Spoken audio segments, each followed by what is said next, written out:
Welcome in to my two bits. This is First Bites. We are looking at the rapid reaction of the USF Bulls versus the Florida Gators tonight. I am your host, Mr. Randy, along with my other host, Ben. Ben, how are you, my man? I think we've all been better.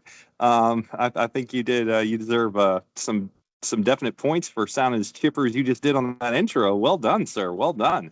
Yeah. Anybody got any hair left, or did they all rip it out? Yeah. That was rough. That was rough. We'll get into it a little now. We'll talk through it, and we'll go from there. So yeah. Why don't you walk us through the plan for the evening, and we'll get started here. Exactly. All right. So this is First Bites for my two bits. Basically, we're going to keep it concise, nice and simple. We're going to take you all through a quick agenda, and here is what it looks like. We're going to give a quick game summary at a high level. We're going to look over some key stats.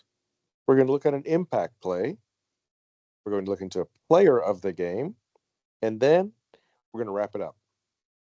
So, like our regular show again, we're all about facts. We're all about the analysis, all things Florida Gator football. Yes, we're going to make it as accurately as possibly can, citing our sources whenever we use them. All statistical data coming tonight from ESPN, the box score.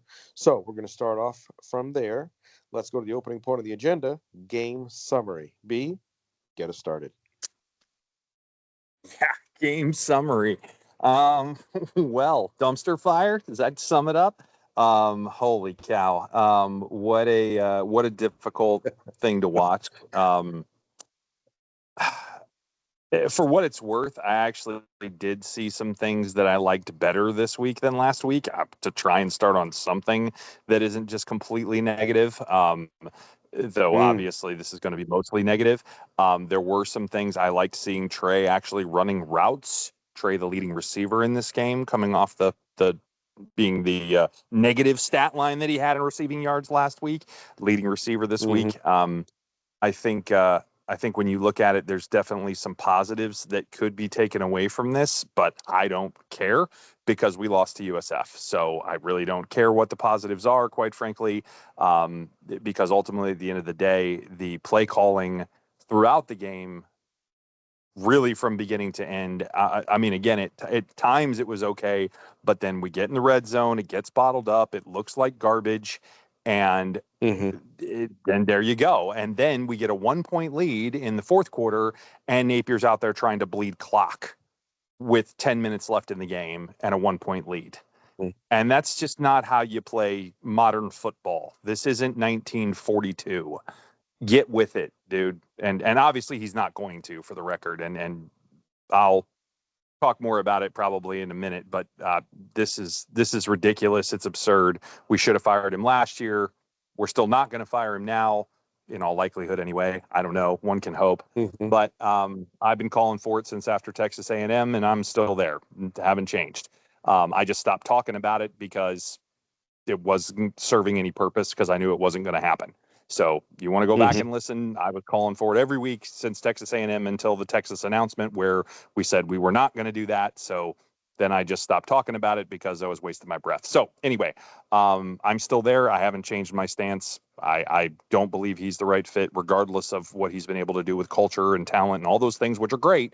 But if you cannot give up play calling and you insist on doing this ridiculous stuff that we saw tonight, then this is what you get. UF, this is what we get, Gator Nation. This is what you get. 16 points against a group of 5 opponent that is not particularly good on defense, especially against deep passing, by the way. Especially against deep passing, they're not particularly good. What's DJ Lagway really good at? Oh, deep passing. Did we attempt a deep pass tonight? No, we didn't. Not one over 20 air yards, I wouldn't say off the top of my head from just watching that game. Might have been one. Might Maybe have the been one one. I picked. Oh, the one that got picked off. The one to That Sturdivant was that got picked off was over what 20 I air yards. picked. Actually, Like, except it didn't get picked off, but that's a whole other conversation. yep. Yeah. Go ahead. What are your thoughts? I'm reminded of a ballad from the great movie Billy Madison, Sloppy Joe. Sloppy Joe. Yeah. And Yeah. Good. you know what? Lunch lady made it extra sloppy for us tonight. And that's what we did. Kudos to Trey Smack for scoring a bunch of points, but Yeah, he cleaned that up, didn't he? he did in many ways. So good to see him back on track. But that is ideally not what you wanted to see happen. I mean, we're not going to win a game because Trey Smack is our leading scorer with 9 points. It's just not going to happen. So, He had 10. stop. He had 10. He made that extra point. Give him credit. My apologies. I stand corrected. We need every point we could get tonight, man. You're not lying. So yes, 3 field goals, the 1 PAT, 10 points. Trey Smack. Thank you so much for your contributions. Thank you very little. No, sloppy game. When you look at, we'll get into folks. We'll get into the officiating probably Monday night. No, Yeah. sorry, probably. Yes, we'll get on Monday night. But sloppy. Could get into a rhythm. I felt like our offensive line was not the E word that we were looking for. That we thought they would No, be. it is not. Like very, very pedestrian. Not even serviceable. Pedestrian like, to let this USF 4-man rush just disturb DJ. Okay, um, Yeah. the rhythm not good. Uh, Different things like Rocco Underwood. No disrespect, Rocco. I've never seen him sail a pass like that. A snap Ever. like that. Ever. Some of the miscues that we had, obviously, that led to a USF touchdown in the third quarter, where we're getting a play call coming in from the sideline, and USF's about to snap the ball. Really, Yeah. really, Ron? Yeah. Last I checked, How they does run that a work? hurry up offense. But if you prepare for Oh, that, they were in maybe a you'd hurry know up. that. I don't Okay, know. out Yeah. of Yeah. rhythm, out of sorts, Yeah. sloppy play calling, sloppy game management, sloppy time management, Oh sloppy yeah. Well, when it typical. comes to the overall construction of, and even sloppy on the execution side as well. Okay, when you In a lot look of at ways, yes.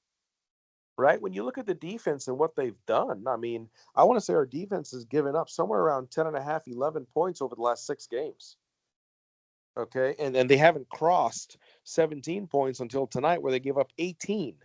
Okay, I don't know about you, Yeah. but I can't really fault the defense too much.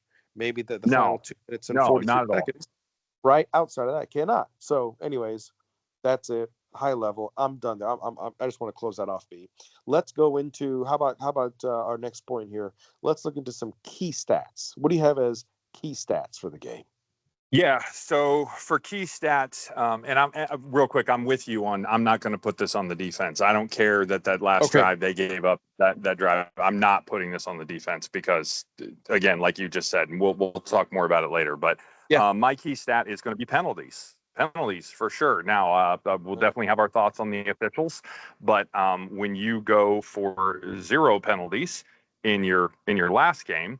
And this game, you go for obviously 0 yards. And this game, you have 11 penalties for 103 yards. That's similar to what LIU had last week Mm-hmm. against us. Super, super penalized. 103 yards in penalties. At all? Obviously, the spitting thing at the end of the game is totally unacceptable. But Oh, that no place for that. I'm disgusted by it. Do not condone that at all. I know Jamar Lyons did it a couple of years ago. I don't know what's going on with the spitting thing last night in the NFL. Now tonight, like right. or 2 nights ago, excuse me. And I don't know what the deal is, but we got to stop that mess. That's just ridiculous. But yeah, so 11 penalties for 103 yards. Definitely a couple of them highly questionable.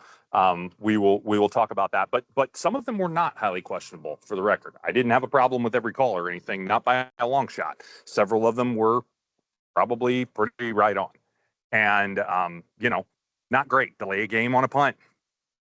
Not great. I think that was actually the punt where we then had the high snap and gave up the safety. Actually, I could be wrong about where that fell, but I think that's right. So that's not terrific at all there from a special team standpoint. You had them on offense, you had them on defense. They were both sides of the ball. Well, didn't look like the same team that was playing last week from a discipline standpoint. Not at all. So my key stat is going to be that because obviously and most importantly, you had one that brought back a touchdown. Now, one of the ones, I know two different penalties brought back touchdowns. One of those calls I do not agree with strongly. Again, we'll talk about it Monday night. But one of them, the first one that brought back the Jacoby Jackson touchdown, was absolutely correct. It was a hold. It was called properly.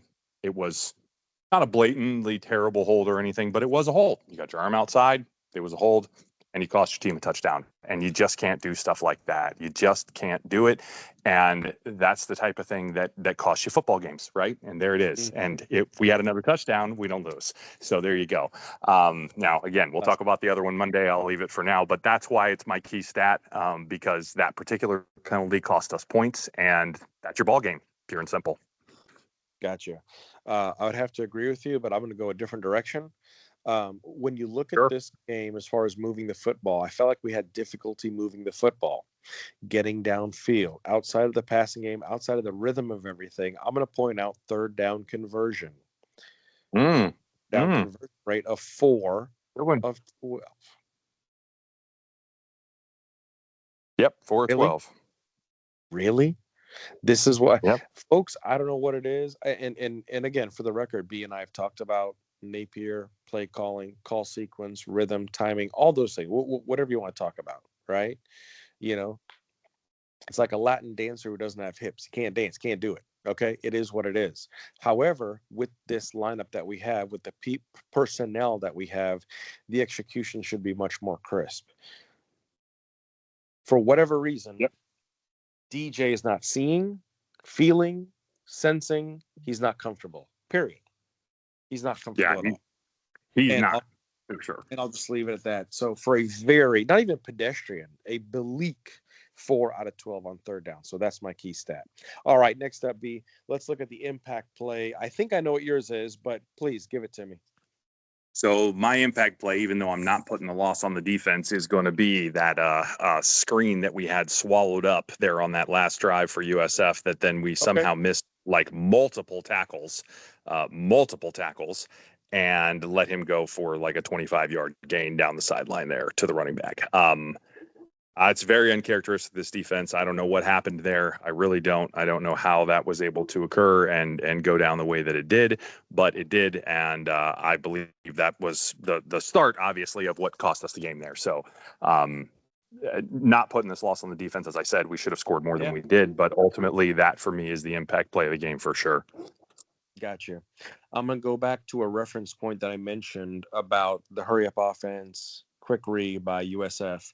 It's about 2:03 to go left in third quarter, and Bynum gets under center. Okay. And our defense is looking to the sideline for a play, and he's about to snap the ball. Ball goes to the right, downfield. Denson and Johnson collide. Touch it. 66-yard game for a touchdown. That Yeah, it's a good one too. go ahead score. And that's why I can say you felt a lot of just air. I wasn't in the swamp, thank goodness, but you just felt it, just like what just happened. An explosive play, a 66-yard play, the go ahead score, and to that end, what you mentioned to me, B, my biggest point of that is they didn't. We responded, but not right away. The very next drive was a dud. So, anyways, Yeah. that 66-yard bus was just tough. Tough to see. All right, Yep. next For up sure. on the agenda, let's look at player of the game. B, what do you got? It's a tough one. Since there are a couple guys on offense that are probably worthy, but since I'm faulting the offense for the loss, I'm not going to give it to anybody on that side. So I think I'm going to have to go to the defense on this one, and Okay. I'm going to have to give it to. It's tough, but I think I'm going to have to give it to Miles Graham, actually. Even though he did not lead the team in tackles, that was actually Jaden Robinson. But Miles Graham with 8 total tackles, 4 solo. And even though he didn't show up with a pass defended like Jaden Robinson did, he made a heck of a tackle in great coverage to stop a potential third down conversion. So I think Miles, once again, just being all over the field, looking great. Really do like the promise of this kid and where he's coming from. And really the defense as a whole, I did not have a problem with how the defense played in this game at all. I thought they were actually quite good. This is a tough team offensively. They get a lot of explosives. We gave them one in the entire game, and it was on just a play we weren't ready for, which is shame on us. But Yeah. if we had been ready for it, I don't think we give it up. They tried a couple others, no dice. We were ready for them. So the defense came prepared. They were ready to play. They really looked good. I felt like they played lights out, honestly. And again, I mean, I think 18 points, like you said, is very reasonable. So anyway, player of the game for me is Miles Graham. Who you got? Nice, I like it. Believe it or not, it's going to be Trey Smack. I was actually going to toss up between Jaden Robinson and Trey because Jade led the defense with tackles. Great job, Jaden. Spot on. Yep, Outside agreed. of that, Very nice. I was happy to see that Trey. Even though I saw this game from TV, I know we were in the swamp last week. The eyes, the way that Trey's eyes looked, his body language, his demeanor, just seeing him on some of the other stuff on the sideline that I watched from some of the different camera angles, he was locked back in. Locked back in. So a big makeup to the point where, going 2 for 5 last week, going 3 for 3 this week. I thought that was a big rebound for him and a confidence boost moving forward because it looks like we will need him. Period. We're I don't we're gonna need a lot more than just him, but that's a conversation for Monday. Exactly. Case in point. All Yep. right. So that's our agenda, folks. Nothing fancy, nitty gritty, short and sweet. Outside of that, let's just wrap things up real quick. B, where do you stand or sit? Yeah, I feel like I need to be lying down for this one. This is a tough pill to swallow. Obviously, goes without saying.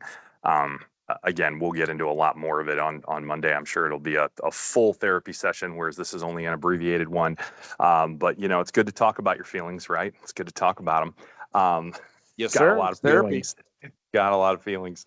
It's difficult. I'm trying to be funny, trying to be lighthearted about it as best I can. But at the end of the day, this really stinks. I mean, it's really stinks. Oh, It really, really tough to see a team with this much talent get beat by a team that does not have anywhere near the talent that we do.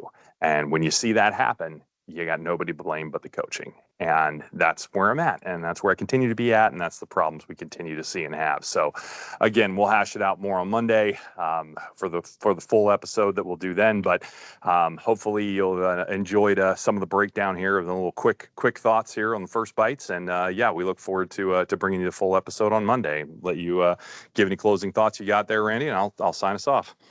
my closing thoughts are thank you for the therapy session. Really needed it. It's good to at least get some of these feelings out. As Dr. Phil would say, what is absolutely driving you crazy? Get it out as soon as you can. I think we tried to do that. So thanks for the relief tonight, B. And I just no more words, man. Just an absolute shocker and not in the good way. And it's just a shame that we have to talk about the same old, same old.